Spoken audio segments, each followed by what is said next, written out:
Yani demokrasi sözcüğü anlamının dışında çok kullanılıyor. Yani demokrasi yapıyoruz, demokrasi ama demokrasi yapılırken bir kesimin hakları ya da bir topluluğun özgürlüğü göz ardı ediliyor. Diğer topluma fazladan hak verilmiş oluyor.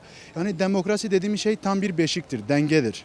Bugün birlikte yaşıyorsak, şu an birlikte duruyorsak burada benim sizin dilinize, sizin dininize, sizin hürriyetinize, vicdani özgürlüğünüze saygı duymam gerekiyor.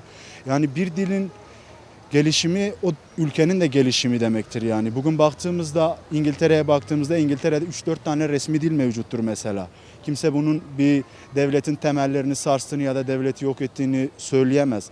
Yani diller gelişmelidir dediğim gibi mesela. Ben kendi dilimin hakkında yazılan eserleri okumak isterim. Mesela Ahmedi Hani'nin mesela diğerlerinindir eserlerini kendi ana dilimde, kendi öz nüshasıyla okumasını isterim mesela. Dediğim gibi bugünkü süreçlerde her etnik kökenin kendine ait bir dili ve kültürü vardır. Dilin ve kültürün gelişimini de bir nevi dilin konuşulma şekli anlatır. Dil sürekli canlı bir kavramdır. Mesela biz sürekli bunun üstüne dururuz. Dil sürekli işleyiş halinde olan, gelişim içinde olan bir araçtır. Yani bugün bir aracı sürmediğimizde, uzun süre bir aracı kullanmadığımızda o aracın aküsü biter, motorunda sıkıntılar olur. Yani diller bir nevi kaybolmaya gider. Mesela bugün Zazaca'da baktığımızda Zazaca dili mesela dünya listesinde unutulma konuşulanların bayağı düşük olduğu bir seviyesinde. Yani buna dikkat etmemiz gerekiyor. Diller önemlidir. Diller mirastır, kültürel miraslarımızdır.